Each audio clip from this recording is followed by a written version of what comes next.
Okay जी। आज हम पहला टॉपिक स्टार्ट करेंगे सीवीएस का, दैट इज फीटल सर्कुलेशन। अब फीटल सर्कुलेशन स्टार्ट करने, नहीं नहीं नहीं नहीं, मैं किसी का नहीं। अब फीटल सर्कुलेशन स्टार्ट करने से पहले आपको ये पता होना चाहिए कि मुझे ये बताएं, सबसे पहले बताएं कि वेन में कौन सा ब्लड होता है। शाबाश। वेन में आपका कौन सा ब्लड होता है? वैसे जो बाकी वेन्स है उसके अंदर कौन सा ब्लड होता है? हाँ जी, डी ऑक्सीजनेटेड ब्लड होता है। ठीक है, डी ऑक्सीजनेटेड ब्लड होता है। और आर्टरी में कौन सा होता है? शाबाश, थोड़ी सी अब जरा हम ना फर्स्ट सेमेस्टर को रिवाइज कर लें। हमारे पास कौन सा होता है? आर्टरी में कौन सा होता है? शाबाश, ऑक्सीजनेटेड ब्लड होता है। ठीक है, ये हमारी क्या है, नॉर्मल सर्कुलेशन ना इसी तरह होती है। मेजोरिटी जितनी भी आपकी बॉडी में वेसल्स हैं उसमें सारा ये प्रोसेस होता है। लेकिन अगर हम बात करें ना फीटल सर्कुलेशन की, और अगर आपसे पूछा जाए कि फीटल सर्कुलेशन में, अगर फीटल सर्कुलेशन की बात करें तो वेन में कौन सा ब्लड होता है? शाबाश, हाँ जी, वेन में कौन सा ब्लड ब्लड होता है? साथ साथ पार्टिसिपेट करना, अगर एक्टिव रहना। कौन सा ब्लड होता है वेन में? शाबाश, आपने बताना कौन सा होता है? ऑक्सीजनेटेड ब्लड होता है। ठीक है, कौन सा होता है जी? ऑक्सीजनेटेड ब्लड होता है। और आर्टरी में कौन सा होता है? शाबाश, आर्टरी में कौन सा ब्लड होता है यहाँ पे? डीऑक्सीजनेटेड ब्लड होता है। ये एक एक्सेप्शनल केस कहीं और पे, कहीं और भी है, बच्चा बताना चाहेगा? शाबाश, ये एक्सेप्शनल केस कहीं और पे भी है। इधर पड़ा था। शाबाश। हाँ जी, मैं बताता हूँ ना, ये कहीं और पे भी आपने बॉडी, ये तो हम फीटल सर्कुलेशन की बात कर रहे हैं ना। आपके पास एक अम्बलाइकल, ये अम्बलाइकल वेन होती है, दो आपके पास अम्बलाइकल आर्टरीज होती हैं। ठीक है, उसमें क्या होता है, अम्बलाइकल वेन में ऑक्सीजनेटेड ब्लड होता है, और अम्बलाइकल आर्टरी में आपके पास कौन सा ब्लड होता है? डीऑक्सीजनेटेड ब्लड होता है। शाबाश, पल्मोनरी वेन के अंदर। ठीक है, अगर आपसे ये क्वेश्चन पूछा जाए वाइवा में कि, अगर आपसे स्टेप टू, अगर आपका पार्ट टू और वाइवा में ये क्वेश्चन पूछा जाए कि बॉडी में ऐसी और कौन सी जगह है जहाँ पे क्या है कि वेन में ऑक्सीजनेटेड ब्लड होता है और आपकी जो आर्टरी है उसमें डीऑक्सीजनेटेड ब्लड होता है, तो आपने बताना दैट इज पल्मोनरी। ठीक है, पल्मोनरी के केस के अंदर पल्मोनरी वेन्स कितनी होती हैं? शाबाश, अब आप मुझे बताएं जी, पल्मोनरी वेन्स कितनी होती हैं? हाँ जी, पल्मोनरी वेन्स कितनी होती हैं? जल्दी जल्दी बताना, थोड़ा सा हट गया लेकिन कोई बात नहीं, खैर है। पल्मोनरी वेन्स कितनी होती हैं? पल्मोनरी वेन्स कितनी होती हैं बेटा? बेटा पल्मोनरी वेन्स कितनी होती हैं? कितनी जाके ड्रेन करती हैं आपके उसके अंदर? शाबाश हाफिज उसामा, दैट इज फोर। भाई चार होती हैं, खुदा का खौफ कर लो। मुझे ये नहीं पता था, हालात इतने बुरे बुरे चल रहे हैं यहाँ पे। पल्मोनरी वेन चार होती हैं, पल्मोनरी आर्टरी आपके पास कितनी होती हैं? दो होती हैं। और ये ड्रेन किधर करती है pulmonary vein? Pulmonary vein drain किधर करती है? शुक्र है ये मैंने हट के भी कोई बात यहाँ पे डिस्कस कर ली। हाँ जी, पल्मोनरी वेन कितनी होती है? फाइनल आपका पेपर है 2 महीने बाद, आपको आर्टरी वेन का नहीं पता कितनी। हाँ जी बताएं जी, पल्मोनरी वेन किधर ड्रेन करती है आपकी? शाबाश, हाँ जी, सोहा, तहसीन, मेहदी हसन, नालन, जहरा, उस्मान। लेफ्ट एट्रियम के अंदर करती होती है। किसके अंदर करती है जी? Left atrium. और पल्मोनरी आर्टरी? शाबाश, pulmonary artery, pulmonary artery right lungs के से ब्लड लेके जा रही होती है, बिल्कुल। ठीक है, अच्छा जी, अब आगे बात करते हैं। बिल्कुल जी, पल्मोनरी आर्टरी उससे जाती है, राइट वेंट्रिकुलर के साथ अटैच होती है पल्मोनरी ट्रंक, उधर से ब्लड लेके फिर वो क्या करता है, पल्मोनरी वेन में ऑक्सीजनेटेड जाता है और फिर ब्लड आपका आगे जाता है। ये थोड़ा सा मैंने आपको ओवरव्यू एक दे दिया जो आपको पता होना चाहिए। ठीक है, अच्छा जी, अब हम बात करते हैं जी फीटल सर्कुलेशन के अंदर। अब क्या हुआ कि ब्लड आया किसके अंदर? अम्बलाइकल वेन के अंदर ब्लड आया। ठीक है, अब जब अम्बलाइकल वेन के अंदर ब्लड आया, इसने आगे किधर जाना होता है? इसने आगे आपका जाना होता है किधर? लीवर के पास। ठीक है, अब लीवर के पास हमारे पास एक डक्टस पड़ा होता है, बच्चा बताएगा कौन सा डक्टस होगा? शाबाश, ये कंडक्शन पाथवे बता रहा हूँ आपका। कौन सा पाथवे? कंडक्शन पाथवे, जिससे ब्लड होके बच्चे को मिलता है। ठीक है, किधर जाता है? डक्टस विनोसिस के अंदर। ठीक है, किसके अंदर जाता है? शाबाश, डक्टस विनोसिस के अंदर जाता है। अब जब आपका डक्टस विनोसिस के अंदर ब्लड चला गया, ठीक है, उसने इंफीरियर वेना कैवा को क्रॉस किया, उसने लीवर को क्रॉस कर लिया। अब मुझे ये बताएं कि जो ये वाला ब्लड है ये ऑक्सीजनेटेड जा रहा है कि डीऑक्सीजनेटेड जा रहा है? शाबाश, ये साफ खून जा रहा है कि आपका जहाँ कार्बन डाइऑक्साइड वाला जा रहा है? साफ खून जा रहा है, ऑक्सीजनेटेड ब्लड जा रहा है। ठीक है, अम्बलाइकल वेन से गया, लीवर लीवर को क्रॉस किया उसने, डक्टस फिनोसिस को उसने क्रॉस किया, इसको क्रॉस करके वो आगे किधर चला गया? शाबाश, इंफीरियर वेना को क्रॉस करके वो आपका आगे किधर चला जाएगा? हाँ जी, शाबाश, आगे किधर जाएगा? इंफीरियर वेना कवा से आगे किधर चला जाएगा? राइट एट्रियम के अंदर चला जाएगा। ठीक है, किधर चला जाएगा जी? राइट एट्रियम के अंदर चला जाएगा। अब राइट एट्रियम से वो फिर आगे किधर जाएगा? शाबाश, बिल्कुल सही बता रहे हैं आप लोग। राइट एट्रियम से किधर जाएगा? वो आपका लेफ्ट एट्रियम के अंदर जाएगा। ठीक है, किधर जाएगा जी? लेफ्ट एट्रियम के अंदर जाएगा। अब लेफ्ट एट्रियम के अंदर कैसे जाएगा, आपको बच्चा ये बताना चाहेगा? शाबाश, आप मुझे ये भी कह सकते हैं कि सर नॉर्मली तो ये होता है कि बताते हैं, बिल्कुल शाबाश। अब नॉर्मली तो ये होता है, देखिए ना, अभी इतनी बेसिक्स बातें ये आपको ऑलरेडी पता ही है, सिर्फ हल्का सा ओवरव्यू देना आपको। नॉर्मली ये होता है कि जो ब्लड आता है ना, नॉर्मल वो सर्कुलेशन ही होती है कि वो राइट एट्रियम में आता है, फिर वो जाता है राइट वेंट्रिकुलर के अंदर जाता है, फिर पल्मोनरी आर्टरी को क्रॉस करता है, बाईपास करके फिर वो लंग्स की तरफ जाता है, उधर से वो ऑक्सीजनेटेड होता है, फिर वो घूम के पल्मोनरी वेन से वापस किधर जाता है, लेफ्ट एट्रियम में जाता है, लेफ्ट एट्रियम से फिर किधर जाता है, लेफ्ट वेंट्रिकुलर के अंदर जाता है, लेफ्ट वेंट्रिकुलर से अयोटा से फिर किधर जाता है, पूरी बॉडी में जाता है। नॉर्मल सर्कुलेशन तो यही होती है ना। लेकिन फीटल सर्कुलेशन के अंदर क्या होता है, फॉर एग्जाम्पल ऐसे करके आपके पास क्या पड़ा हुआ है, हार्ट पड़ा हुआ है, ठीक है। यहाँ पे ये क्या मेरे पास पड़ा हुआ है, ये राइट एट्रियम पड़ा हुआ है, ठीक है। ये राइट वेंट्रिकुलर पड़ा हुआ है, ये लेफ्ट एट्रियम पड़ा हुआ है, ठीक है। और ये मेरे पास क्या पड़ा हुआ है, लेफ्ट वेंट्रिकुलर पड़ा हुआ है। अब ब्लड इधर से ऐसे करके आया कि इधर से ये मेरी इंफीरियर वेना क्या ब्लड लेके आ रही है, ठीक है। जब इंफीरियर वेना क्या ब्लड लेके इधर से ऐसे आ रही है, इसने जाके ड्रेन किया किसके अंदर, इसने ड्रेन कर दिया राइट एट्रियम के अंदर। अब राइट एट्रियम के अंदर क्या होता है कि जो आपका यहाँ पे जो फोरामेन होता है ना, ये ओपन होता है, ठीक है। फोरामेन इज बेसिकली एक सुराख, ये ओपन होता है, ठीक है। ये फीटल सर्कुलेशन की बात करो, जब तक बच्चा किधर है, माँ के पेट में, ठीक है। ये क्या करेगा, राइट एट्रियम से इसको बाईपास करेगा, ऐसे क्रॉस करेगा और लेफ्ट एट्रियम के अंदर आ जाएगा। अब जब ये लेफ्ट एट्रियम के अंदर आ गया तो मुझे ये बताओ कि लेफ्ट आपका जो हार्ट है उसका क्या फंक्शन होता है, शाबाश। लेफ्ट हार्ट का क्या फंक्शन होता है, अब आपने मुझे बताना लेफ्ट हार्ट का क्या फंक्शन होता है। हाँ जी, लेफ्ट हार्ट का क्या फंक्शन होता है, शाबाश। पूरी बॉडी में सिस्टेमिक सर्कुलेशन, पूरी बॉडी को क्या करना उसने, ब्लड सप्लाई करनी है, ठीक है। अब यहाँ पे क्या होता है हमारे पास, अयोटा होता है, ठीक है। अयोटा होता है जो क्या करता है जी, पूरी बॉडी को क्या करता है जी, यहाँ से ब्लड देता है आपका। यहाँ तक को बात, कुछ चीज अगर किसी को नहीं समझ में आई तो पूछ लें, शाबाश।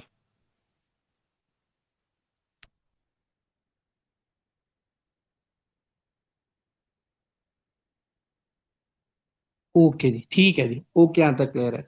अच्छा जी, यहाँ पे ना अब क्या होता है कि आपके ना एक यहाँ पे पड़ा होता है डक्टस आर्ट, यहाँ पे हमारे पास क्या पड़ा होता है, एक डक्टस आर्टरियोसिस पड़ा होता है, ठीक है। क्या पड़ा होता है हमारे पास, डक्टस आर्टरियोसिस पड़ा होता है। अब ये क्या करता है, डक्टस आर्टरियोसिस का काम ये होता है कि जो ये पल्मोनरी आर्टरी है ना, ये आगे किसके साथ उसको जोड़ता है, ये आपका अयोटा के साथ ऐसे कनेक्ट होता है। नॉर्मली तो ये होना चाहिए कि after the birth, after the birth ये होना चाहिए कि ये जो आपका कनेक्शन है ना, ये आपस में बंद होना चाहिए, ठीक है। नॉर्मली बर्थ के बाद ये होना चाहिए कि ये जो आपका दोनों आपस का दोनों का कनेक्शन है, ये ना क्रॉस खत्म होना चाहिए। लेकिन अगर किसी के अंदर ये कनेक्शन ना खत्म हो, तो मुझे ये बताओ कि जो डी ऑक्सीजनेटेड ब्लड है वो क्या ऑक्सीजनेटेड के अंदर जा सकता है, शाबाश। जो आपका गंदा खून है वो साफ खून के साथ मिल सकता है, हाँ जी। जो आपका जो ये डीऑक्सीजनेटेड ब्लड है, ये ऑक्सीजनेटेड के साथ मिल सकता है, डेफिनेटली क्या करेगा, मिल सकता है। जो आपका डक्टस आर्टरियोसिस है, ये क्या करना चाहिए, बर्थ के बाद इसको क्लोज होना चाहिए, ठीक है। ये बंद होना चाहिए आपका, ठीक है। अब देखिए, अगर किसी का ये खुला रह जाए तो उसके अंदर कौन सी डिजीज होती है, शाबाश, हाँ जी। पीडीए। पीडीए होता है, very good, that is patent ductus आर्टरियोसिस होता है, ठीक है। अब क्या हुआ कि नॉर्मल क्या होता है कि नॉर्मल सर्कुलेशन ये होती है कि जो डीऑक्सीजनेटेड ब्लड आता है वो सुपीरियर वेना कैवा को क्रॉस करता है, राइट एट्रियम में जाता है, राइट वेंट्रिकुलर में जाता है, पल्मोनरी आर्टरी के अंदर जाता है, फिर डक्टस आर्टरियोसिस को वो क्रॉस करता है, उसको क्रॉस करके वो डिसेंडिंग एयोटा में जाता है, डिसेंडिंग एयोटा को क्रॉस करके क्या करता है, वो पल्मोनरी आर्टरी के अंदर आ जाता है, ठीक है। दोबारा पल्मोनरी आर्टरी के अंदर आ जाता है, ठीक है। क्योंकि यहाँ पे क्या हुआ, इनका एक पाथवे आपस में क्रिएट है, जो मैंने आपको ऑलरेडी बता दिया, जो बर्थ के बाद बंद होना चाहिए। अब आप मेरे से ये सवाल पूछ सकते हैं कि सर ये बर्थ के बाद क्यों बंद होना चाहिए, शाबाश को बच्चा बताना चाहेगा कि अगर ये आर्टरियोसिस है, अगर ये बर्थ के बाद बंद नहीं होता, आपने बता दिया ये कौन सी डिजीज होगी, दैट इज पेटेंट डक्टस आर्टरियोसिस होगी। अब मुझे ये बताएं कि बर्थ के बाद ये क्यों बंद होना चाहिए, शाबाश, हाँ जी। शंट, ऑक्सीजन की वजह से प्रेशर से बंद होता है, बिल्कुल। आपने बताना है कि बर्थ से पहले ना जो आपका प्रेशर होता है, जो आपका प्रेशर होता है वो राइट हार्ट पे ज्यादा होता है, राइट साइड पे आपका बिफोर बर्थ ना, फीटल सर्कुलेशन के अंदर राइट साइड पे प्रेशर ज्यादा होता है। लेकिन बर्थ के बाद क्या होता है, जब बच्चा डिलीवर हो जाता है तो उसका जो प्रेशर होता है वो किस तरफ ज्यादा हो जाता है, वो लेफ्ट हार्ट की तरफ ज्यादा हो जाता है। किसकी तरफ हो जाता है ज्यादा, लेफ्ट हार्ट की तरफ क्या हो जाता है, ज्यादा हो जाता है, ठीक है। लंग्स काम करना शुरू हो जाते हैं, ठीक है। प्रोस्टाग्लैंडिन कम बनता है। नॉर्मली जो उसको प्रोस्टाग्लैंडिन मिल रहा होता है वो प्लेसेंटा से मिल रहा होता है ना बच्चे को, जो इस चीज को ओपन रखता है। अब आपसे एक क्वेश्चन वाइवा में ये भी पूछा जा सकता है कि बेटा ये बताओ ऐसी कौन सी चीज है कि जो आपकी ये डक्टस आर्टरियोसिस को ओपन रखती है, शाबाश को बच्चा बताना चाह रहा हो कौन सी ऐसी चीज है जिसको ओपन रखती है, आपने मुझे बताना है, हाँ जी। That is prostaglandin, very good. कौन सा क्या होता है आपके पास, प्रोस्टाग्लैंडिन क्या करता है जी, इसको ओपन रखता है। अब ये आपसे ये पूछा जाता है कि ये प्रोस्टाग्लैंडिन आता किधर से है। हाँ जी, शाबाश। अब आपसे एग्जामिनर ये पूछेगा कि चलो बेटा अब ये बताओ कि ये आपने बताया कि प्रोस्टाग्लैंडिन क्या करता है, ये ओपन रखता है। अब ये प्रोस्टाग्लैंडिन आ किधर से रहा है? प्लेसेंटा से आ रहा है। किधर से आ रहा है? अब आपने मुझे बताया कि सर ये तो आ रहा है प्लेसेंटा से। अब मुझे ये बताओ कि जब पेशेंट क्या हुआ, बच्चा डिलीवर हो गया, डिलीवर होने के बाद आपने प्लेसेंटा उसका सेपरेट कर दिया, प्लेसेंटा आउट कर दिया। जब प्लेसेंटा आउट कर दिया तो क्या उतना प्रोस्टाग्लैंडिन मिलेगा उसको? शाबाश। क्या उतना प्रोस्टाग्लैंडिन मिलेगा उसको? नहीं मिलेगा। ठीक है, जब उतना प्रोस्टाग्लैंडिन नहीं मिलेगा, कम हो जाएगा, तो मुझे ये बताओ कि जो डक्टस आर्टरियोसिस था वो अब क्लोज हो जाएगा? शाबाश। जो आपका डक्टस आर्टरियोसिस है क्या वो अब क्लोज हो जाएगा? जल्दी जल्दी बताना है, जल्दी बताना। वो क्लोज हो जाएगा। ये आपकी थी बिल्कुल नॉर्मल सर्कुलेशन। अब थोड़ा सा अब आगे चलते हैं। अब कुछ डिजीज इस तरह की होती है, अब कुछ इन्फेक्शन इस तरह के होते हैं जो क्या करते हैं कि जो इसको क्लोज क्या करते हैं, इसको क्लोज नहीं होने देते। अब वो कौन सा होता है? That is rubella infection. Very important MCQs, ये आपके पास पेपर मॉक टेस्ट का एमसीक्यूज है कि ऐसा कौन सा इन्फेक्शन है जिसकी वजह से क्या हो सकता है, पेशेंट का जो डक्टस आर्टरियोसिस है वो ओपन रहता है। That is rubella infection. ठीक है, अगर किसी के अंदर क्या हुआ रूबेला इन्फेक्शन, वो उसने क्या किया, उसने आपके डक्टस आर्टरियोसिस को क्लोज नहीं होने देना, जिसकी वजह से पेशेंट के अंदर क्या हो सकता है, पेटेंट डक्टस आर्टरियोसिस हो सकता है। ठीक है, ये हो गया। फिर आपसे पूछा जाता है फॉर एग्जांपल, अब हम हार्ट, अब थोड़ा सा फिजियोलॉजी से हटके, सर्कुलेशन से हटकर थोड़ी सी डिजीज की बात कर लेते हैं। अगर पेशेंट के अंदर इन केस पेटेंट डक्टस आर्टरियोसिस हो गया, तो मुझे ये बताएं ऐसी कौन सी मेडिसिन है जो आपके प्रोस्टाग्लैंडिन को ब्लॉक करती है। अब किसी को अच्छी फार्मा आती होगी, उसी को तो ये पता है कि कौन सी ऐसी मेडिसिन है। शाबाश। इंडोमेथसिन क्या है बेसिकली? What is इंडोमेथसिन? हाँ जी, जल्दी जल्दी बताएं, इंडोमेथसिन क्या है? Non steroidal anti inflammatory drug. शाबाश। ये क्या है? Non steroidal anti inflammatory drug. अब non steroidal anti inflammatory drug का क्या फंक्शन होता है? ये हमारे पास क्या होता है, यहाँ पे ये अरिकडोनिक एसिड होता है हमारे पास। इससे क्या बनता है जी? कॉक्स बनता है। और इससे क्या बनता है जी? लॉक्स बनता है। याद है कि नहीं याद? साइक्लोऑक्सीजनेज वगैरह ये बातें याद है फार्मा की? बिल्कुल। ठीक है जी, अगर सोहा को याद है मतलब सबको याद है फिर। अब कॉक्स से आपको क्या बनता है? प्रोस्टाग्लैंडिन बनता है। क्या बनता है जी? प्रोस्टाग्लैंडिन इससे बनते हैं। अब जो हमारे पास non steroidal anti inflammatory drug है, इसका क्या मैकेनिज्म ऑफ एक्शन है? इसने किसको ब्लॉक करना है? यहाँ पे आगे इसने कॉक्स को ब्लॉक कर देना है। तो जब ये क्लॉक कॉक्स को ब्लॉक करेगा तो मुझे ये बताओ क्या प्रोस्टाग्लैंडिन बनेंगे इससे? शाबाश। क्या इससे प्रोस्टाग्लैंडिन बनेंगे? अब नहीं बनेंगे। तो प्रोस्टाग्लैंडिन का काम क्या था, फंक्शन क्या मैंने बताया था फीटल सर्कुलेशन में ये क्या कर रहा था? हाँ जी, अब आप लोगों ने मुझे बताना है फीटल सर्कुलेशन में इसका काम क्या था। हाँ जी, इसने डायलेट करना था, इसने दोनों का कनेक्शन आपस में बना के रखना था, आपका डिसेंड उसका अयोटा और किसका, पल्मोनरी ट्रंक का। ठीक है, तो मुझे ये बताओ कि अगर हम इसको ब्लॉक करा दें तो क्या कनेक्शन बना रहेगा? शाबाश। क्या कनेक्शन बना रहेगा? इसका कनेक्शन नहीं बनेगा। तो जब कनेक्शन नहीं बनेगा तो बेटा मुझे ये बताओ, क्या मैं इसको पेटेंट डक्टस आर्टरियोसिस में ड्रग ऑफ चॉइस कंसीडर कर सकता हूँ? एंडोमेथोसिन को, स्पेसिफिकली एंडोमेथोसिन को। हाँ जी, शाबाश। तो आपने बताना drug of choice in patent ductus arteriosus will be indomethacin. Pharma, conduction, physiology, यहां तक को बात कोई चीज अगर किसी को नहीं समझ में आई तो मेरे से पूछ लें। शाबाश। हाँ जी, सिंपल सी बातें हैं, तीन बातें। अब इसको वाइंड अप करता हूँ सारे टॉपिक को इजी वे में। क्या हुआ? ब्लड आया आपका अम्बलाइकल वेन से, अम्बलाइकल वेन से किधर गया? आपने बताना है जी उसने किधर जाना, आगे डक्टस वेनोसिस में जाना है, उसको क्रॉस किया, लीवर को बाईपास किया, इंफीरियर वेना कैवा से गया राइट एट्रियम में, राइट एट्रियम से किधर चला गया? लेफ्ट एट्रियम में चला गया, लेफ्ट एट्रियम से किधर गया? फिर पूरी बॉडी में चला गया। ठीक है। अब अगर क्या है कि फॉर एग्जाम्पल आपको पता नहीं चाहिए कि आपका पल्मोनरी आर्टरी और आपका अयोटा का भी आपस में कनेक्शन होता है।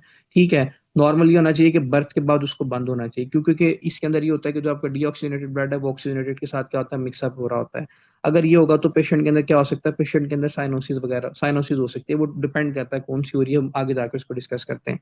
ठीक है, अगर अब ये बंद नहीं होता तो फिर आपसे पूछा जाता है कि ऐसा कौन सा इन्फेक्शन है जिसकी वजह से ये बंद नहीं हो सकता, तो आपने बताया दैट इज, एक तो प्रीमेच्योर बेबी के अंदर होता है, जो क्या हो, जो टर्म पे ना हो, प्री टर्म हो, उसके अंदर हो सकता है। ठीक है, मतलब उसके वीक्स का मैं ना इन शॉर्ट आपको इजी वे में बताता हूँ, आपने वैसे गायनी पढ़ी हुई है, गायनी, उसके अंदर हो सकता है, रूबेला इन्फेक्शन की वजह से हो सकता है। अगर आपसे पूछा जाए कि अगर फॉर एग्जांपल इसके अंदर ये रूबेला इन्फेक्शन की वजह से हो रहा है, तो रूबेला इन्फेक्शन की वजह से आप इसके अंदर ड्रग ऑफ चॉइस कौन सी देंगे जो आपके प्रोस्टाग्लैंडिन को ब्लॉक करे, जिसकी वजह से क्या हो जाए, आपका जो पल्मोनरी आर्टरी और जो आपका अयोटा का कनेक्शन है वो आपस में बंद हो जाए। तो आपने बताना दैट इज इंडोमेथासिन, हम इसके अंदर देंगे। यहाँ तक को बात कुछ चीज अगर किसी बच्चे को नहीं समझ में आई तो पूछ लें।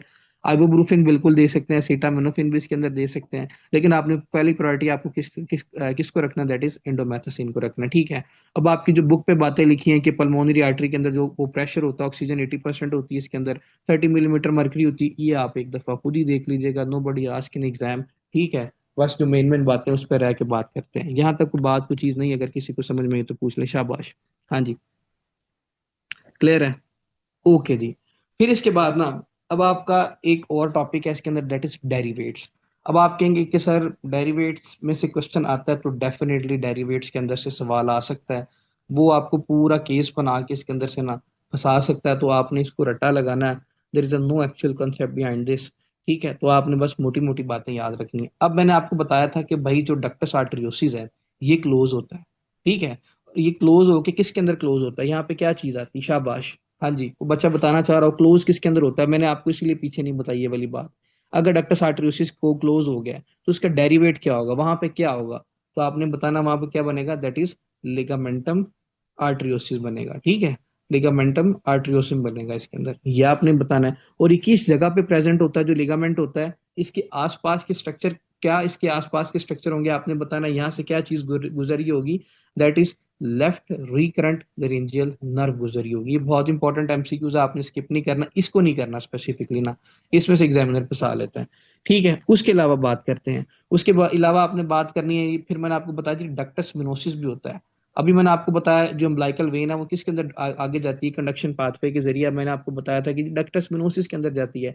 अब डेफिनेटली फीटल सर्कुलेशन है, तो जब बच्चा ऑलरेडी डिलीवर हो चुका है, अब इटसेल्फ उसके लंग्स काम कर रहे हैं, रेजिस्टेंस उसकी क्या हुई है, कम हुई है, जिसकी वजह से क्या कर रहे हैं, वो खुद सांस ले रहा है। तो डक्टस विनोसिस भी तो बंद होना चाहिए ना, तो वो किसके अंदर बंद होगा, आपने बताना लिगामेंटम विनोसिम्स के अंदर क्या हो जाएगा, वो चेंज हो जाएगा, उसका डेरिवेट ये होगा।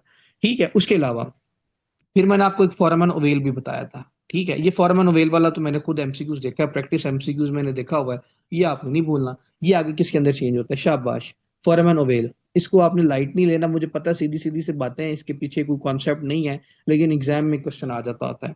फॉरमन ओवेल आगे किसके अंदर चेंज होता है, दैट इज फोसा ओवेलिस के अंदर। किसके अंदर जी, फोसा ओवेलिस के अंदर क्या करता है जी, ये आगे चेंज हो जाता है। उसके अलावा फिर मैंने आपको बताया जी अम्बिलिकल आर्टरी भी होती है। अब जब देखें, बात सुने, जब ऑलरेडी बच्चा एक डिलीवर हो गया है, तो मुझे ये बताएं कि क्या उसका अम्बिलिकल आर्टरी का कोई वहां पे फंक्शन होगा फिर, क्या अम्बिलिकल आर्टरी वहां पे कुछ कर रही होगी, कोई लेना देना नहीं है भाई उसका।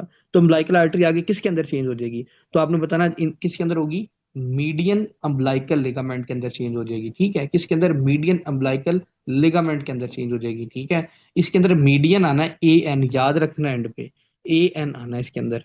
ठीक है, मीडियल, सॉरी मीडियल, इसके अंदर ए एल आना, मीडियल, बिल्कुल बिल्कुल, इसके अंदर मीडियल अम्बिलिकल लिगामेंट के अंदर चेंज हो जाएगी, आपकी अम्बिलिकल आर्टरी चेंज हो जाएगी। ठीक है, उसके अलावा फिर हमारे पास क्या होता है, अम्बिलिकल वेन। अब मुझे बताएं अम्बिलिकल वेन का कोई लेना देना है, कोई लेना देना नहीं है, तो ये किसके अंदर चेंज हो जाएगी, तो आपने बताना ये राउंड लिगामेंट के अंदर चेंज हो जाएगी। ठीक है, किसके अंदर, राउंड लिगामेंट के अंदर चेंज हो जाएगी। और राउंड लिगामेंट को और हम क्या कह सकते हैं, लिगामेंटम टेरेस हिपैटिस भी बोलते हैं। ठीक है, लिगामेंटम टेरेस हेपेटिस भी बोलते हैं। यहाँ तक बात अगर किसी को नहीं समझ में आई तो पूछ लें, वरना फिर एक से दो रह गए। ये मैं अब अभी आपको सारी चीजें सर कर ली, ओनली फॉर 5 मिनट, मुझे बस ये क्लियर यहाँ क्लोज करना है टॉपिक, फिर मैं आपको बताता हूँ। ठीक है, बिल्कुल जी, फाल्सिफॉर्म लिगामेंट के अंदर ही होता है, बिल्कुल ठीक बता रहे हैं। अच्छा, ये जो आपका मीडियल अम्बिलिकल लिगामेंट है, फिर उसके बाद अम्बिलिकल वेन है, और ये जो उरेकस है ना एलेंटोसिस वाला, ये सारी बातें आप आज ही पढ़ोगे, जब सर आपको एम्ब्रियोलॉजी स्टार्ट कराएंगे, हम थोड़ा सा एनाटॉमी के साथ इसका टच देंगे, वहां पे आपको डिटेल में बताएंगे कि उरेकस कैसे बनता है, पहले एलेंटोसिस बनता है, वो सारी चीजें आपकी रिप्रोडक्ट ये इसके अंदर आ जाएंगी, रिप्रोडक्टिव सिस्टम के अंदर आ जाएंगी, जो अभी आपकी थोड़ी देर बाद क्लास है। ठीक है, अम्बिलिकल आर्टरी का बता दिए, अम्बिलिकल वेन का बता दिए। उसके अलावा क्या होता है हमारे पास, जो हमारे पास उरेकोस होता है ना, ये एलेंटोसिस होता है, ये किसके अंदर चेंज होता है, ये मीडियन अम्बिलिकल लिगामेंट के अंदर चेंज होता है। ये अब आपको सर डिटेल में बता देंगे कैसे चेंज होता है। ठीक है, बस अभी आप यहाँ पे नाम याद रख लें, that is more than enough. यहाँ तक बात कोई चीज फीटल सर्कुलेशन में से, उसके बाद ये डेरिवेट्स में से किसी को नई बात समझ में आई तो पूछ लें। ये इतने इंपॉर्टेंट, वो रिकॉर्डिंग स्टार्ट नहीं की थी मेरे ख्याल में, ये की है रिकॉर्डिंग, भाई हो रही है। ओके ओके, शुक्र है।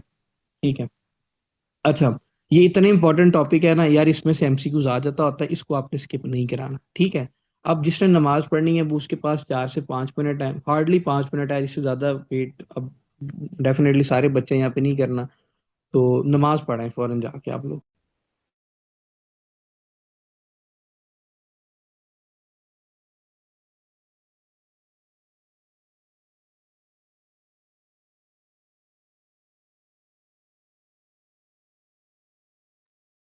ओके जी, हम अब आगे स्टार्ट करते हैं।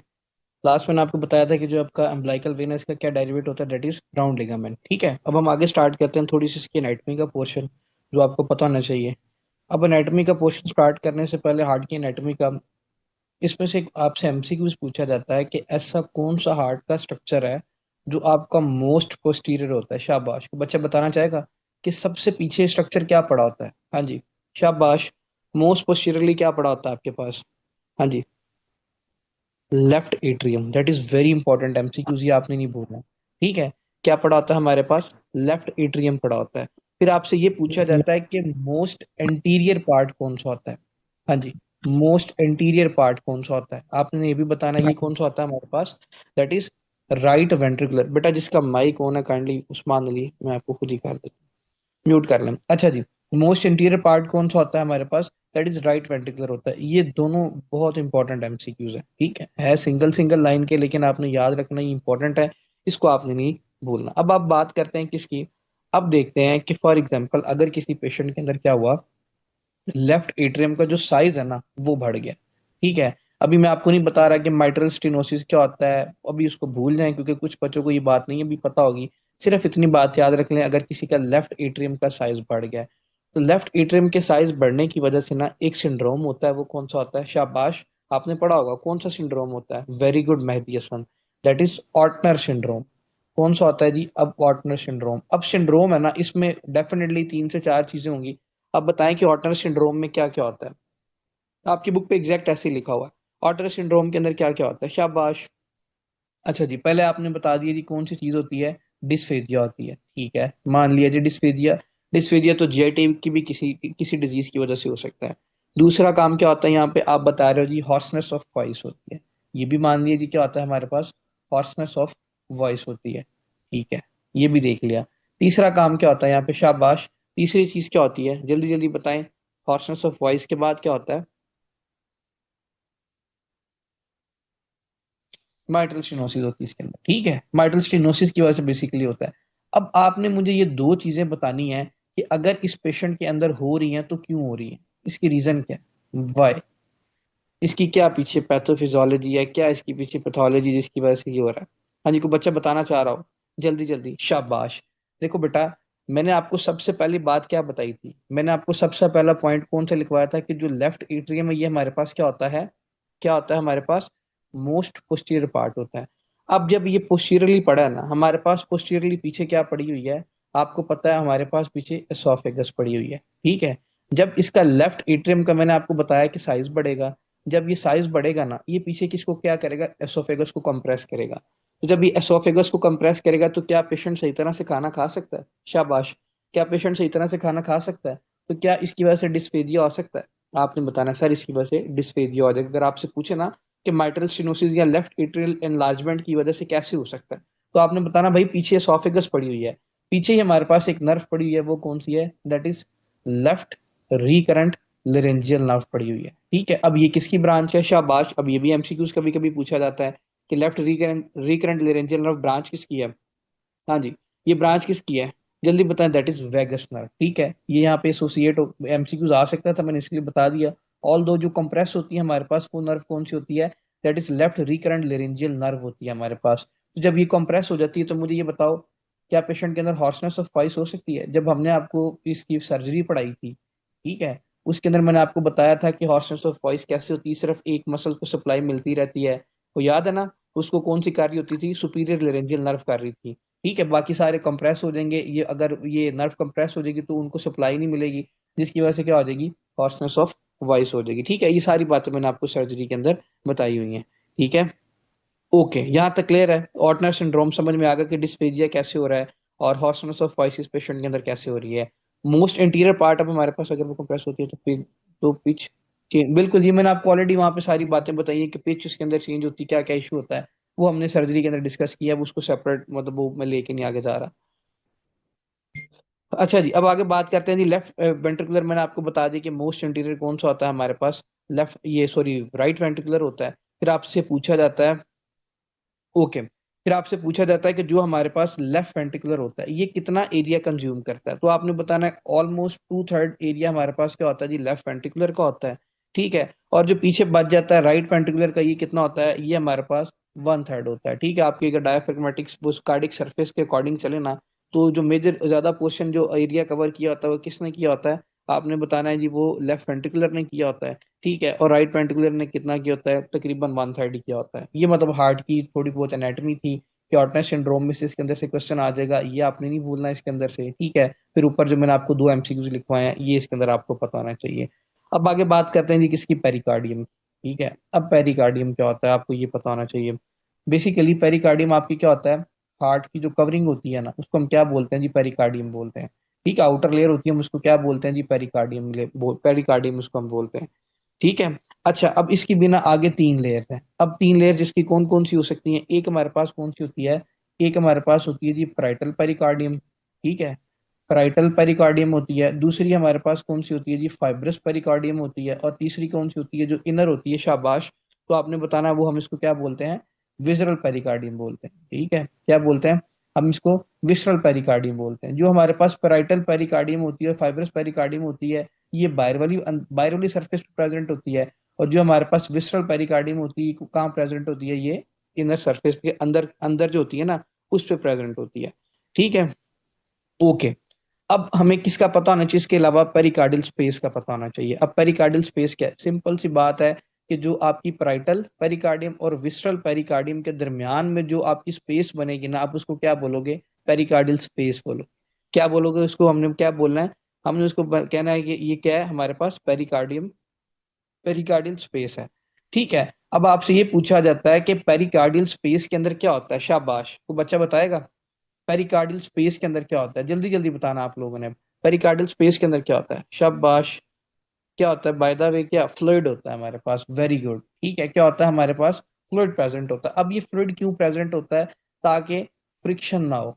ठीक है, रगड़ ना खाए, फ्रिक्शन ना हो इसके अंदर, पेरिकार्डियल स्पेस के अंदर फ्लूइड इसलिए होता है। और फिर आपसे ये पूछा जाता है, बिल्कुल, ये पूछा जाता है कि पेरिकार्डियल स्पेस के अंदर फ्लूइड होता कितना है, तो बच्चा बताना चाह रहा हो, शाबाश, रेजिस्टेंस से बचाता है, बिल्कुल जी। हाँ जी, कितना होता है इसके अंदर, कोई आइडिया हो आपको, नो फ्रिक्शन, ठीक है बेटा, लग गया पता, आगे कितना होता है, शाबाश, ऑलमोस्ट, शाबाश, तो आपने बताना Usman Ali, that is 50 ml हमारे पास होता है। ठीक है, कितना होता है, 50 ml। ठीक है, ये अपनी बुक पे लिख लीजिएगा। उसके अलावा फिर हम बात कर लेते हैं जी किसकी, हम इसकी नर्व सप्लाई की बात कर लेते हैं, कि अगर हमारे पास क्या है, पेरिकार्डियम है ना, इसको कौन सी नर्व सप्लाई करती है, ये बहुत इंपॉर्टेंट एमसीक्यूज है, शाबाश, तो आपने बताना है, वेरी गुड ईमान, फातिमा, जरमिस, मेहदी हसन, तो आपने बताना है कि जो इसकी नर्व सप्लाई है वो कौन सी है, फ्रेनिक नर्व इसको सप्लाई करती है। ठीक है, कौन सी नर्व सप्लाई करती है जी, फ्रेनिक नर्व सप्लाई करती है। अब रूट वैल्यू क्या है इसकी, शाबाश, ये भी बताएं अब आप लोग, इसकी रूट वैल्यू क्या है। जैसे इसने बताया C3 होती है। ठीक है, किससे आती है, C3 से आती है, C4 से आती है, और C5।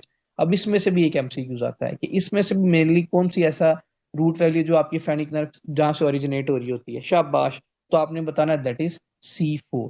ठीक है, किससे, C4 से, ये क्या करता है, बिल्कुल जी, ओके, C4 से ओरिजिनेट हो रही होती है। अब हमारे पास ना, अगर फॉर एग्जांपल इस पेरिकार्डियम की इन्फ्लामेशन हो जाए तो हम इसको क्या बोलते हैं, शाबाश, अगर पेरिकार्डियम की इन्फ्लामेशन हो जाए तो हम इसको क्या बोलते हैं, कहीं पे भी इन्फ्लामेशन आ जाए तो आप क्या लगाते हो, पेरिकार्डाइटिस नहीं हो जाएगा, शाबाश, मुझे ये बताओ, पेरिकार्डाइटिस नहीं हो जाएगा। अब हमारे पास जो पेरिकार्डाइटिस का जो पेशेंट आता है, वो आके ये कंप्लेन करता है कि जो मेरी दर्द है ना, वो पीछे पीछे की तरफ जा रही है, शोल्डर की तरफ जा रही है। ठीक है, अब शोल्डर, शोल्डर ब्लेड तो नहीं वो बोलेगा, वो बताएगा कि मेरे शोल्डर की तरफ, पीछे की तरफ पेन जा रही है, स्कैपुला रीजन की तरफ मेरी पेन जा रही है, स्कैपुला की तरफ रेडिएट कर रही है। अब उसकी रीजन क्या है, भाई सिंपल सी बात है, इसकी ओरिजिन क्या है, फ्रेनिक नर्व किधर से आ रही है, C3 C4 C5 से नहीं आ रही। तो उसके अंदर जब क्या होगा, पेरिकार्डाइटिस होगा। जब वो पेरिकार्डाइटिस होगा तो पेरिकार्डियम को कौन सप्लाई कर रही है, फ्रेनिक नर्व सप्लाई नहीं कर रही, तो फ्रेनिक नर्व इरिटेट होगी कि नहीं होगी, शाबाश, क्या फ्रेनिक नर्व इरिटेट होगी कि नहीं होगी, डेफिनेटली फ्रेनिक नर्व इरिटेट होगी। तो जब फ्रेनिक नर्व इरिटेट होगी तो मुझे ये बताओ, क्या शोल्ड पीछे की तरफ स्कैपुला की तरफ पेन रेडिएट करेगी, हाँ जी, क्या स्कैपुला की तरफ पेन रेडिएट करेगी, डेफिनेटली क्या करेगी, स्कैपुला की तरफ आपकी पेन रेडिएट करेगी। सिर्फ पेरिकार्डाइटिस में से इतनी बात याद रख लें, डिटेल में पूरा एक टॉपिक अब वहां पे डिस्कस करेंगे। यहाँ तक को बात किसी को नहीं समझ में आई, सिंपल सिंपल बातें हैं, पूछ ले, वरना आगे ब्लड सप्लाई को थोड़ा सा देख लेते हैं। हाँ जी, मेन मेन बातें सिर्फ करनी है, ब्लड सप्लाई को देख लेते हैं, ओके जी। बिल्कुल जी, रसलिंग साउंड आती है, फ्रिक्शन रब आता है, पता चल जाएगा तो पेरिकार्डाइटिस पढ़ेंगे। अगर तुम्हें वहां पे ये भूल गया ना, ये रसलिंग जो तुमने इतना मुश्किल वर्ड बोला है, ठीक है, फिर मैं तुम्हें याद कराऊंगा वहां पे। ओके जी,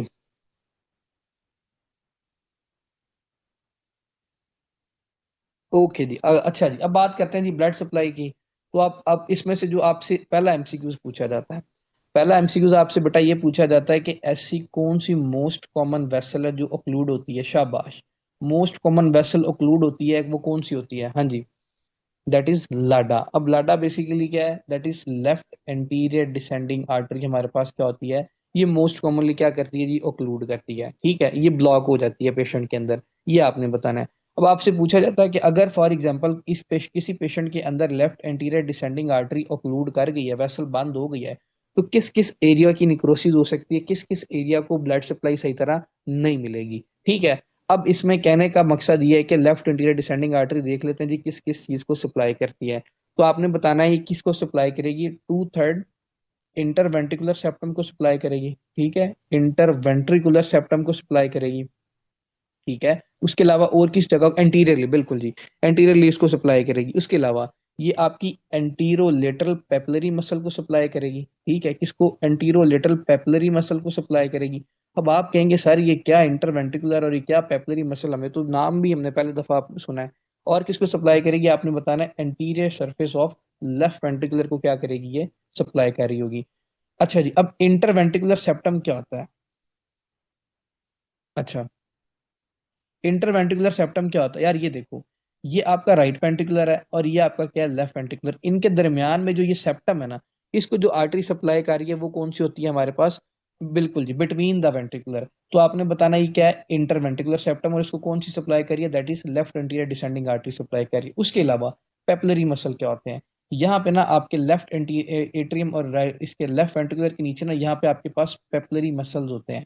ठीक है, अब पेपलरी मसल्स क्या करते हैं हमारे पास, ये कॉन्ट्रैक्शंस में हेल्प करते हैं। किसमें? ये लेफ्ट वेंट्रिकुलर की कॉन्ट्रैक्शन में क्या करते हैं, हेल्प करते हैं। ठीक है, इसके साथ हमारे पास और क्या पड़ा होता है, कॉर्डा टेंडनी पड़ा होता है। ठीक है, अब कॉर्डा टेंडनी क्या होता है हमारे पास, ये टेंडन है, ये क्या करता है, ये कॉर्डा टेंडनी और जो आपके पेपलरी मसल्स है ना, ये ऐसे खींचे जाते हैं। जब ये खींचे जाते हैं तो ये क्या करते हैं, ये आपके जो बिल्कुल जी लीफलेट्स हैं, ये आपके क्या करवाते हैं, ये कॉन्ट्रैक्ट करवाते हैं, लेफ्ट वेंट्रिकल को कॉन्ट्रैक्शन में हेल्प कराते हैं। कौन? पेपलरी मसल और कॉर्डा टेंडनी। और ऐसी कौन सी डिजीज है जिसके अंदर आपका कॉर्डा टेंडनी एब्सेंट हो जाता है? शाबाश।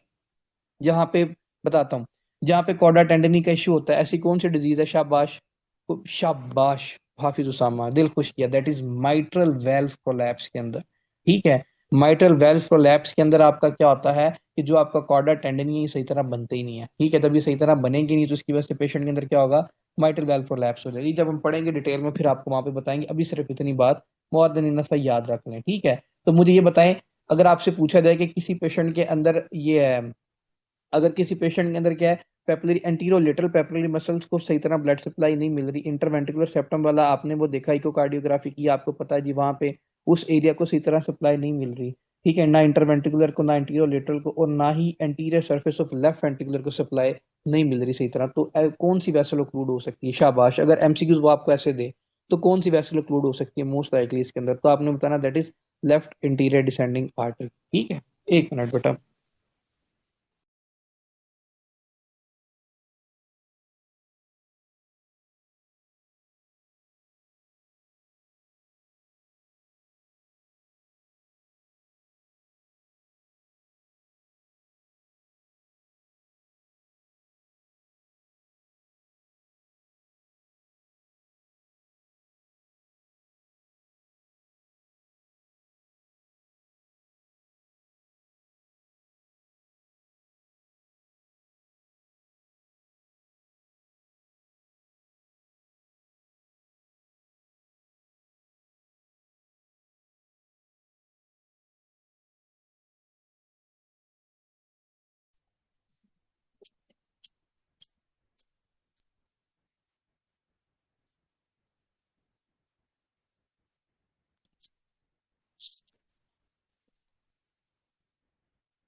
ओके जी। अच्छा जी, आपने left anterior descending artery complete discuss कर ली, जिस जिस एरिया को सप्लाई करती है। उसके बाद आपने बताना पीडीए किसको सप्लाई करेगी, पोस्टीरियर डिसेंडिंग आर्टरी आपकी किसको सप्लाई करेगी। तो आपने बताना जो हमारे पास पीडीए होती है ना, ये किसको सप्लाई करेगी, आपने बताना है कि ये पोस्टीरियर, जिसका माइक होना काइंडली वो तो बंद कर ले, पोस्टीरियर वन थर्ड, ये बच गया था ना, टू थर्ड को तो इसने सप्लाई कर दी थी लाडा ने। ठीक है, एंटीरियर टू थर्ड को की थी ना, हमारे पास पीछे क्या बच गया था, posterior one third interventricular septum बच गया था, इसको सप्लाई करेगी ये। ठीक है, उसके अलावा ये किसको सप्लाई करेगी, आपने बताना, ये two third wall of ventricular को सप्लाई करेगी। ठीक है, two third wall of ventricular, उसको तो सप्लाई कर रही थी, लेफ्ट वेंट्रिकुलर को सप्लाई कर रही थी एंटीरियर सरफेस को ना, वो तो कर रही थी लेफ्ट एंटीरियर डिसेंडिंग आर्टरी। जो हमारे पास पीछे टू थर्ड रह गया था वेंट्रिकुलर, उसको कौन सप्लाई कर रही है, दैट इज पीडीए सप्लाई कर रही है। ठीक है, उसको करेगी। उसके अलावा क्या रह गया था, मैंने आपको वहां पे बताया था कि ये एंटीरो लेटरली पेपलरी मसल्स को कौन सप्लाई कर रहा है, left anterior descending artery supply कर रही है ना। तो जो हमारे पास बच गया था वो क्या था, वो पोस्टीरो मिडिली बच गया था ना, मिडिली बच गया था पेपलरी मसल्स। तो अगर मिडिली पेपलरी मसल्स को ये पूछा जाए कौन सप्लाई करता है, तो आपने बताना कौन करेगा उसके अंदर, पीडीए करेगा। ठीक है, अब अगर किसी पेशेंट के अंदर आपने, बिल्कुल बताता हूँ, अब किसी पेशेंट के अंदर क्या है कि आपने इकोकार्डियोग्राफी करके देखी, उसकी जो posterior one third interventricular septum है, इसको ब्लड सप्लाई सही तरह नहीं मिल रही, टू थर्ड इसको नहीं मिल रही, वेंट्रिकुलर को नहीं मिल रही, और ये पेपलरी मसल्स को नहीं मिल रही, किसको, पोस्टीरियरली जो पीछे पड़े और मिडिली पड़े हैं उसको सही तरह सप्लाई नहीं मिल रही, फिर आपसे पूछा जाए कि इसके अंदर मोस्ट लाइकली कौन सी वेसल इंक्लूड हो सकती है, शाबाश, हाँ जी, कौन सी हो सकती है, तो आपने, बिल्कुल जी, आपने बताना है किसको क्लूड हो सकती है इसके अंदर, पीडी हो सकती है। या वो आपको ऑप्शन में पीडीए देगा, पीडीए अगर वो आपको नहीं देता तो आपको वो क्या देगा, राइट कोरोनरी आर्टरी देगा। राइट कोरोनरी आर्टरी की ही ब्रांच है हमारे पास क्या, पोस्टीरियर डिसेंडिंग आर्टरी है। तो अगर आपको दोनों में से ऑप्शन मिले ना, तो आपने पहली प्रायोरिटी पे किसको रखना है, that is right coronary artery को आपने इसके अंदर रखना है। ठीक है, क्योंकि ये उसी की आगे ब्रांच है। राइट कोरोनरी आर्टरी पीछे क्लूड हो जाती है तो पीडीए कहाँ आगे जाके उसको सप्लाई करेगी। ठीक है, ये भी बात आपने याद रखनी है कि राइट कोरोनरी आर्टरी की ब्रांच है हमारे पास क्या, पोस्टीरियर डिसेंडिंग आर्टरी ब्रांच है। उसके अलावा, अच्छा जी, अब जो हमारे पास क्या है जी, राइट कोरोनरी आर्टरी है, ये डायरेक्टली किसको सप्लाई करती है, तो आपने बताना है ये एसए नोड को सप्लाई करेगी, ये और किसको सप्लाई करेगी, ये एवी नोड को सप्लाई करेगी। अब अगर किसी पेशेंट के अंदर क्या है, राइट कोरोनरी आर्टरी ब्लॉक होगी, क्लूड हो गया है, तो इसकी वजह से मुझे ये बताएं, क्या उस पेशेंट का हार्ट रेट कम हो सकता है, शाबाश, क्या उस पेशेंट का हार्ट रेट कम हो सकता है, अगर हार्ट रेट कम होगा तो क्यों होगा, हाँ जी शाबाश, हार्ट रेट कम, बिल्कुल जी, ब्रेडिकार्डिया हो जाएगा। आप अपनी उसको लैंग्वेज में बोले जी, ब्रेडिकार्डिया हो जाएगा। अब ब्राइडिकार्डिया क्यों होगा, ऐसे नोड क्या करता है, what is the function of ऐसे नोड, शाबाश, पेस मेकर ऑफ हार्ट है। हाँ जी, अगर आपसे पूछा जाए कि पेस मेकर ऑफ हार्ट कौन है, तो आपने बताना है वो हमारे पास कौन सा होता है, वो ऐसे नोड है। करंट आया ऐसे नोड पे, क्या ऐसे नोड से के बाद किधर जाता है, एवी नोड के एवी नोड के पास जाता है, फिर आगे बंडल ब्रांचेस के पास जाता है, फिर आपका पूरा हार्ट क्या करता है, कॉन्ट्रैक्ट करता है, इसी तरह होता है ना। तो जब अगर आपकी राइट कोरोनरी आर्टरी ही ब्लॉक होगी, राइट कोरोनरी आर्टरी ब्लॉक होगी, तो मुझे ये बताओ क्या ऐसे नोड को ब्लड सप्लाई मिलेगी, शाबाश, क्या ऐसे नोड को सप्लाई मिलेगी, नहीं मिलेगी। क्या इसके अंदर एवी नोड को मिलेगी, नहीं मिलेगी। क्या Purkinje fibre, Purkinje fibre bundle of तक मैसेज जाएगा, नहीं जाएगा, तो पेशेंट के अंदर ब्रेडिकार्डिया हो जाएगा, हार्ट रेट कम होना स्टार्ट हो जाएगा, शाबाश। क्या पेशेंट के अंदर ब्रेडिकार्डिया हो सकता है इसके अंदर, जल्दी जल्दी बताएं। ओके जी, ठीक है। उसके अलावा एक हमारे पास आर्टरी कौन सी होती है, that is right marginal artery होती है हमारे पास, ये किसको सप्लाई करती है, पीछे हमारे पास सिर्फ राइट वेंट्रिकुलर बच गया था, ये क्या करेगी, उसको सप्लाई करेगी। यहाँ तक को बात, कोई चीज अगर किसी को नहीं समझ में आई तो पूछ लें, एग्जाम में क्वेश्चन कैसे आएगा, बता देगा कि मिडिल ईस्ट को ब्लड सप्लाई नहीं मिल रही, को कार्डियोग्राफी करके देखिए आपने, तो कौन सी वैसल क्लूड कर सकती है। इसके अलावा जब हम पढ़ेंगे ना